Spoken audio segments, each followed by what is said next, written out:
So when did Leonardo DiCaprio become a star? Some think that it was in James Cameron's Titanic in 1997, while others would put his stardom about a year earlier in 1996 when he starred opposite Claire Danes in Baz Luhrmann's Romeo and Juliet. However, the movie that really made him an up-and-coming actor was 1995's all but forgotten The Basketball Diaries.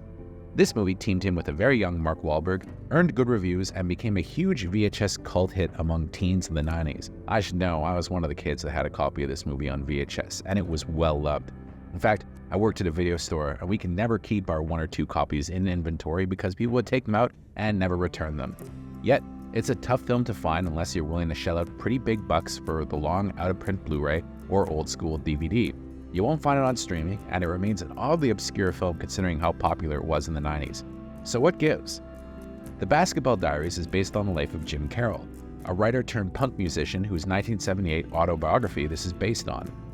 The film tracks Carroll's dire descent into heroin addiction during his days as a teenage basketball player for a prep school, Trinity College.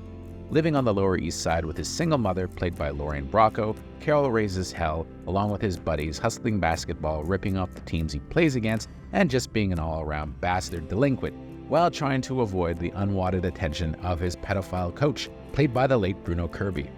When DiCaprio signed on to do this film, he was fresh off of an Oscar nomination for playing a teen with Down syndrome in What's Eating Gilbert Grape opposite Johnny Depp, another movie that isn't often talked about in his filmography, but again, did get him an Oscar nomination. Before that, he starred opposite his future Killers of the Flower Moon co-star Robert De Niro in This Boy's Life and was on Growing Pains for a season. This movie made him a heartthrob with ladies at the time loving a bad boy. It was an important film for his career and for that of Mark Wahlberg, who was still then best known for being the lead singer of Marky Mark and the Funky Bunch, and being New Kid on the Block member Donnie Wahlberg's brother. He was also very famous for his Calvin Klein underwear ads, which were photographed by Herb Ritts, and he earned pretty good reviews for his role in Penny Marshall's Renaissance Man. This movie positioned both him and DiCaprio as heartthrobs in the making, and following it, their careers went into overdrive. DiCaprio, of course, went on to Romeo and Juliet and Titanic, and everybody started calling him the next James Dean, while Mark Wahlberg went on to do Fear, and everybody started calling him the next Marlon Brando, especially when he starred in one of the absolute best movies ever made, Boogie Nights. Now, this is a pretty exciting film to revisit, with Jim Carroll a very good role for DiCaprio as he plunges into the depths of heroin addiction with his buddies.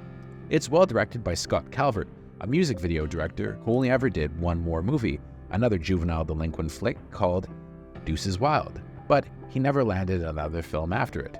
Tragically, he passed away in 2014 at only 49 of an apparent suicide. This is truly a shame, as The Basketball Diaries is a fast-paced and well-made movie with a propulsive soundtrack that includes many of Jim Carroll's punk anthems, like People Who Died, which was recently used in The Suicide Squad. The supporting cast is excellent.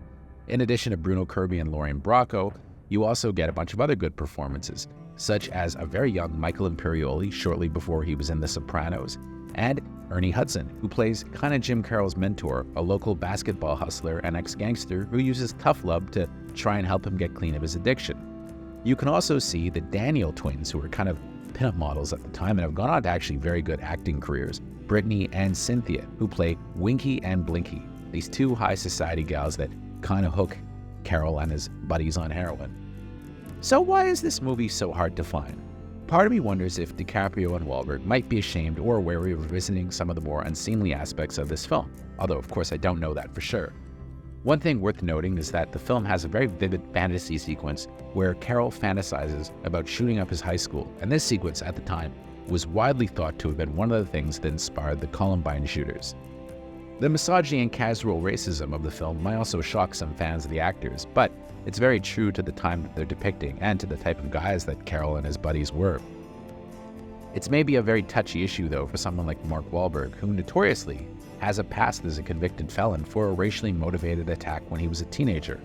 His role in the film definitely hits pretty close to home for Wahlberg, who of course has tried to move on and be a good role model, famously skipping roles that are too controversial given his faith.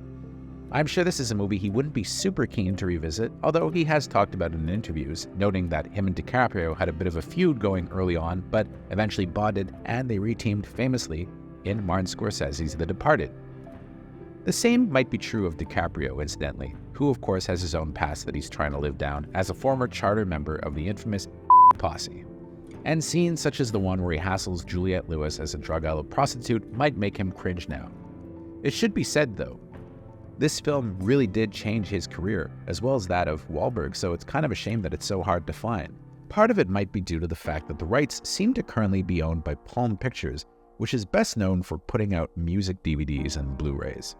Kind of a strange film for them to own. You think perhaps they would license it to a company like Shout or Arrow or Kino Lorber, but it hasn't happened yet, which is too bad because, it's a pretty significant film from its era.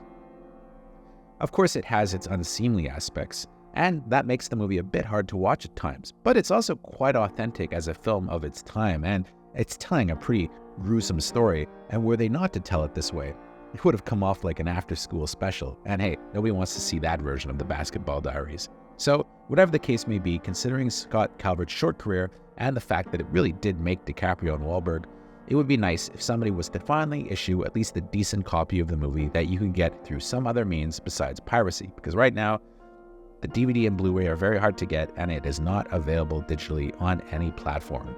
It remains a very evocative film of its era, and quite essential.